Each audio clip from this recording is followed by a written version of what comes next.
Hello and welcome to this week's IG Live. And we are coming to you today talking about with your daily, weekly dose of inspiration. And we're going to be talking about diverse books to empower kids. We're going to be talking to Kanika Mobley, hello, who is the co-founder of Stories of a Colorful World. And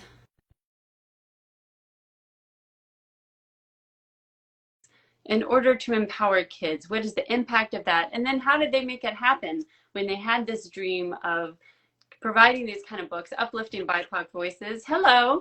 Hello. How are you? I'm going to adjust mine too. Nice to meet you. Nice to meet you as well. Well, thank you for joining us. I was just giving a little intro, but I would love to hear from you if you could tell us about yourself and about Stories of a Colorful World. Absolutely. So my name is Kanika Mobley. I'm the co-founder of Stories of a Colorful World, an online children's bookstore that is geared towards providing diverse children's books. And so our goal is to really provide kids with books that both empower and provide opportunities to see different cultures and experiences. So you're the co-founder Yes. of Stories of a Colorful World. Where did the idea come from, and then how did it grow from there? So the idea originally probably sparked from my years of being an educator. So I've been an educator for over 20 years, and as I was in the classroom, I always believed that there was a power of teaching through literature. And so when I first started teaching, I would like go on these never ending hunts to try to find books that represented the students in my classroom. And you can imagine 20 years ago, it was so very difficult to find these books. But really just when I did find the few that there were, just seeing the eyes, light up in my students, or them getting really excited about seeing books that mirrored their experiences or characters that look like them. And so what my partner and I realized was it shouldn't be that hard for educators and parents to find books like that for their own child or for their own students. Yeah, I love this because you're right, especially if you think 20 years ago. I mean, it's still not as easy as it should be. You know, we have a long way to go, but 20 years ago, so it was a whole lot worse. And so your mission is to provide books that empower kids. And tell us more about the role that books can play as in raising confident, empowered kids.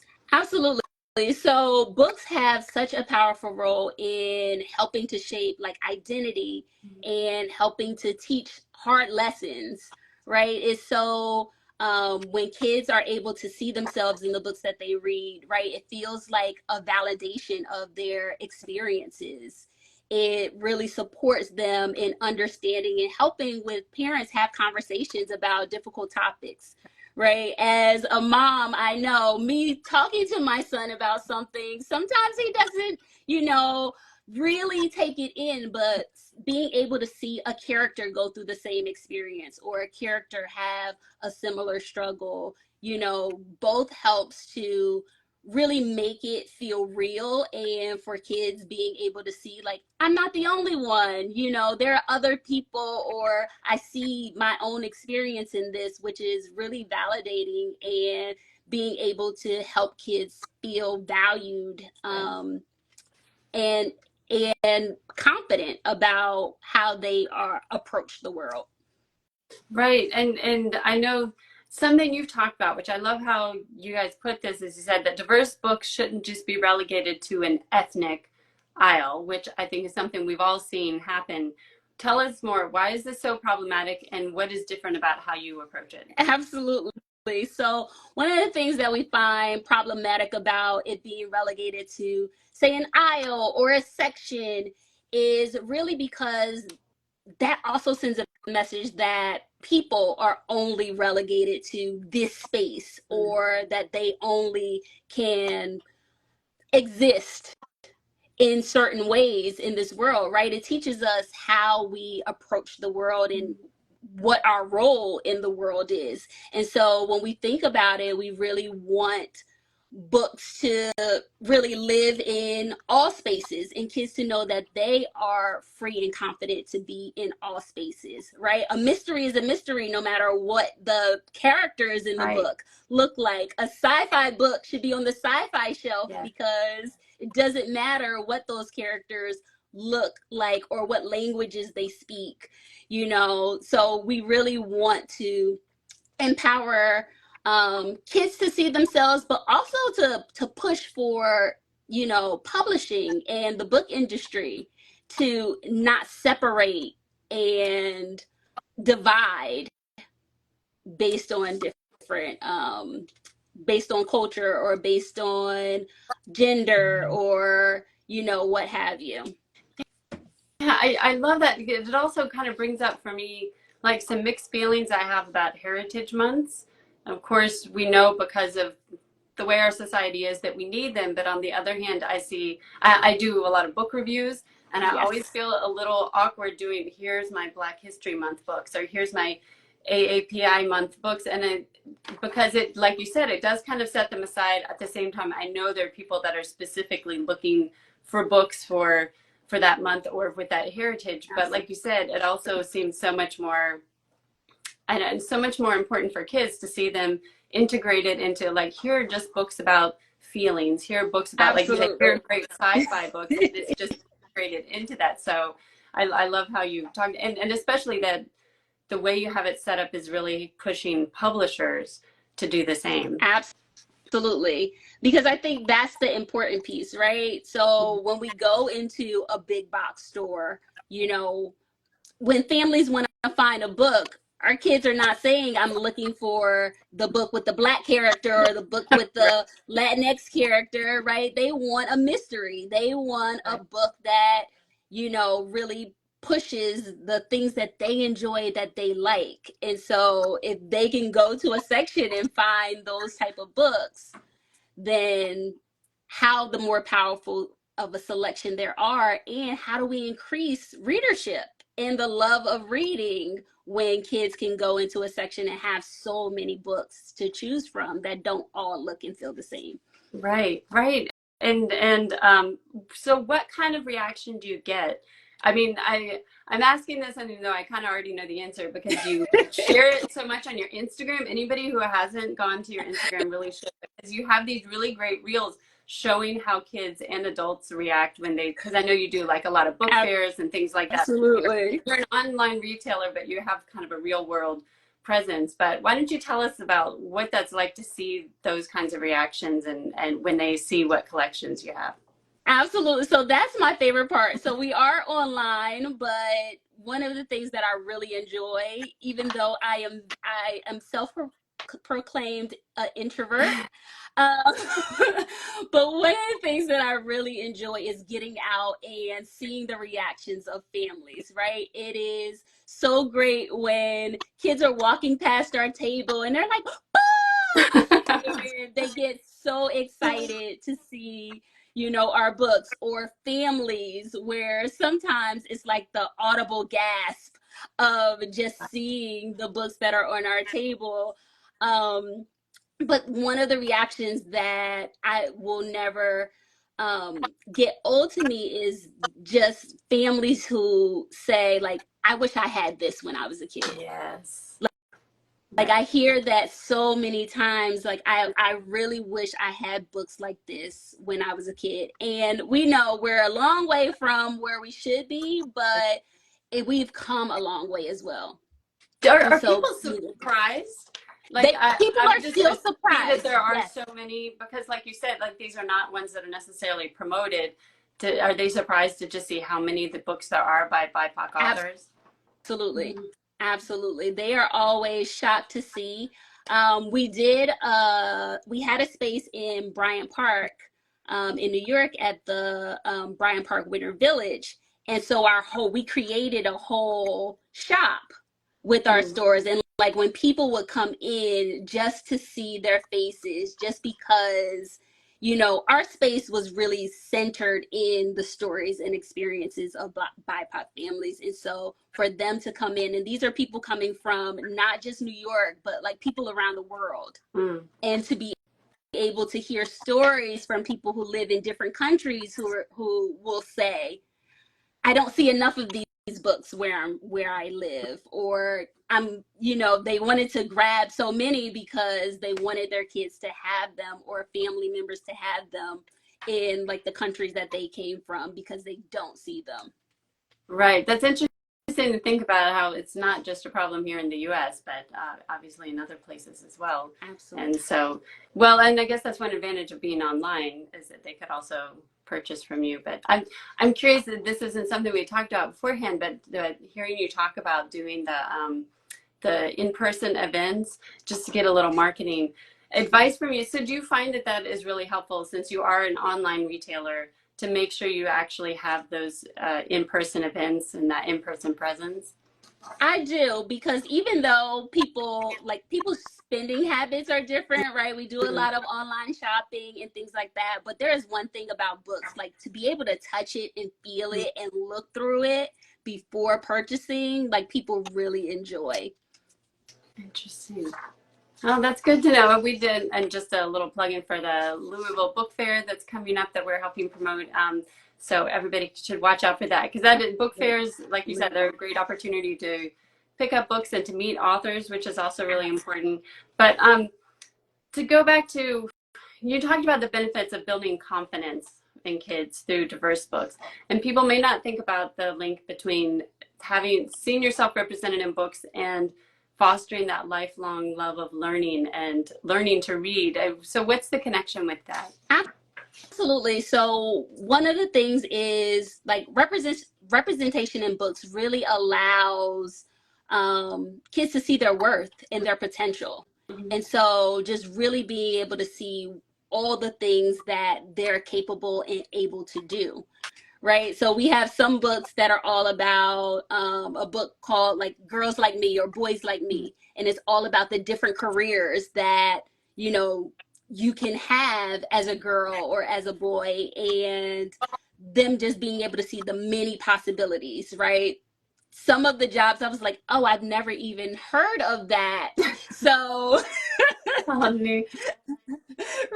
So the potential to explore and just have never ending possibilities of what could be. We have when the Little Mermaid movie came out with Haley Bailey, we had there's a children's book that features the story with her as the character. And so just being able to see, you can be, well, not in real life, but like you can see Right. a mermaid. And that just opens up the type of books that kids learn to love to read, right? It opens up the possibilities. I really think about how many people, if, like I was saying 20 years ago, but for me, 40 years ago, if I had books that represented my experiences or that looked like me, how much more of a reader would I be? Or for other kids who didn't connect with books, how could seeing themselves or seeing experiences that they enjoy really help them become more of a reader? So when I hear parents a lot say, well, my kids don't read, Right. and to that, I always say they just haven't found the right book yet. Right. And just expanding what it looks like and what type of books that they have access to could really open their eyes to books that they really enjoy. And one book could lead to another and another. So it's also one of the reasons why I tell families, don't if a child finds a series or a type of book that they enjoy, try to keep encouraging it as in terms of that type of book versus, okay, you've read enough of that book, now let's try a different type. Right. Now you might want to ease more in, but if they love that type of book, you never know how they can explore even more. That's a good point because I think a lot of times as parents we see them reading just one series or and we think, okay, can we do something else? I mean, sometimes as parents we're a little bored Right. or like you said, you're just worried they're going to get stuck on that and not explore anything else. So that's a good Absolutely. tip. Yeah. Absolutely. I remember the Captain Underpants Dogman days, and it was hard, Right. but my son enjoyed reading those, and so just to see him reading versus wanting to get on the video game that he liked, Right. was really really I great. I will confess that I was one of the kids that got caught up in Sweet Valley High, which now is like I kind of cringe looking back on. And I had an aunt who did book reviews, and she could not believe that this is what I was reading. And she got me a Sweet Valley High book for Christmas one year, and I think about how painful that must have been for her, knowing there are all these great books. But she did it. She was like, you know what? She's reading, and by the next year, I was on to something else and reading Absolutely. like I don't remember what Absolutely. it was, but it's something much, much better. So I appreciate that. No, that reminds me of a friend of mine who just asked me about this one series, Jada Jones by Kelly Starling Lyons, because her daughter's in first grade, but she's reading well beyond Mm. her years. And so she said she came home with this book and I don't even know what this book was. She was like, "Have you ever heard of it?" And it was Ramona. It was the Ramona Ramona series. I remember those. And I said, "Yes, I grew up on Ramona." Right. And she's like, "Well, she can, like, this is not okay." She's talking about how she's trying to get her dad to stop smoking cigarettes and all of these things. She was like, "We need a new series." Right. So the fact that there is even more books that she can explore, because I remember Ramona was, one of the series that got caught up in Same. as a Same. youngster. That's funny. I haven't read that in a long time. That would be interesting to reread them now. But I imagine also people could come to you and say, okay, my daughter likes this. Can you recommend something similar? And that's one Absolutely. benefit of having somebody who knows a lot about books like you do. That I'm sure you get those kinds of questions a lot. Absolutely. Well, and so that was something I wanted to talk to you about because I know that's really important for you guys you're not just picking any book, that you really put in the time, you research it, you make sure they're high quality books. What are you looking for when you're looking for a good book to include in your collection? Yes. So there are different criteria that we look for in different type of books, but I will say we have the largest, like, in our collection. We have a large collection of picture books in particular, and so not only do we work with books from like traditional publishers, but we also um, work with independently published authors as well. And so one of the things that we really look for, particularly in a picture book, is high quality illustrations. Mm. Because we know, particularly, like, I was a kindergarten teacher, and so to keep the attention of a 5-year-old Okay. is is a lot. And so when we think about how are we going to keep the kids engaged, and there is something about, particularly for picture books, the ability of an illustrator to really like elevate the words of an Mm. author, that can do so much. And so when we look for picture books, we really are looking for those books that are going to be captivating, have empowering messages, and so um, just really be able to teach something, or even if it's not teaching anything, just like having fun, right? One of the things that we really enjoy about picking some of our books is like kids just being kids. Mm-hmm. And sometimes there are stories where there has to be like this deep message, or there has to be, something going on, but sometimes it's just really good to see kids being kids. Right. Yeah, it Playing is in the showing that joy. It grass. doesn't always have to be teaching a lesson or Absolutely. yeah, about the struggle or anything. Yeah. Absolutely. Mm-hmm. Absolutely. And so those are just some of the things, but definitely really being able to have a story that has a nice arc to it that kids can follow. Um, and again, just like that empowering message or really fit within that genre. Are there any kinds of books that you wish that you had more of, either like a genre, or maybe like it's hard to find books by, I don't know, native illustrators or native authors, something like that. What do you wish that you had more of? Absolutely. So there are a number of things that I wish that I had more of. One, the first struggle was to find picture books with male characters of Interesting. color.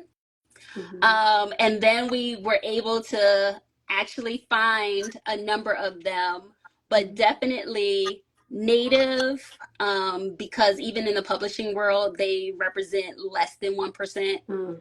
of books published by native authors, and also books featuring characters with disabilities. Oh, interesting. Mm-hmm. So just really wanting to increase our collection and find more books with main characters. Right.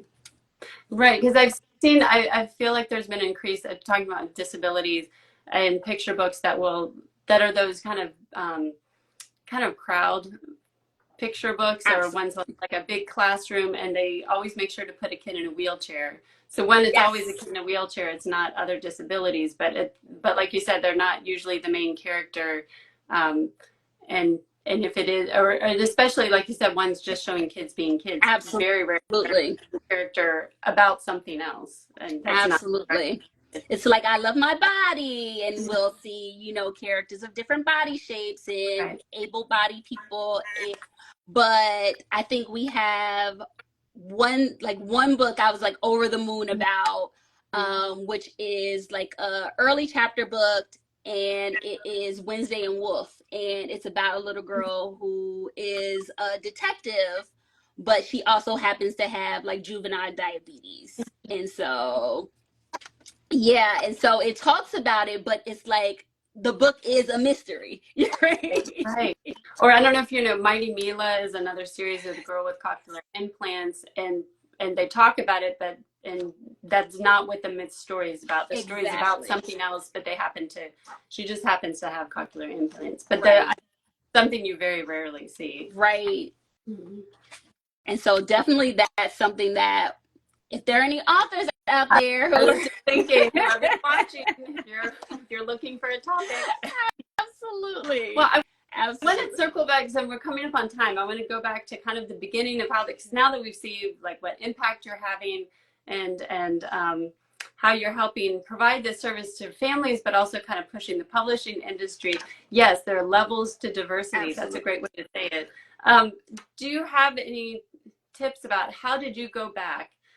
I mean, how did you go from just that idea to kind of where you are now? Do you have any ideas for people who maybe have some similar dream and they're trying to figure out how to make it happen? So it's interesting because when we first started off, we actually started the original idea for Stories of a Colorful World, where we were a subscription box service. Oh, And okay.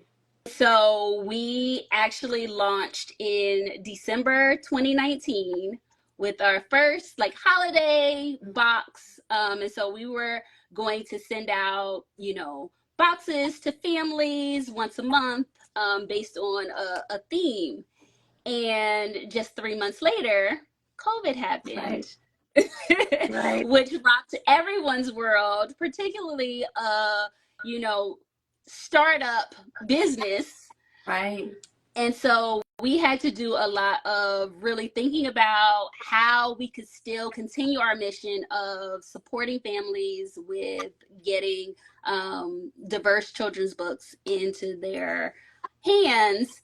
And by, I would say, January 2021, we kind of relaunched with our online bookstore. And so when I say our bookstore was very, very small, I think we had 10 titles when we Wow. first started. So we were very tiny, and so we've just been doing a lot of work of like listening to what people want, just really doing our research, getting out into the, public to be able to see reactions to certain types of books.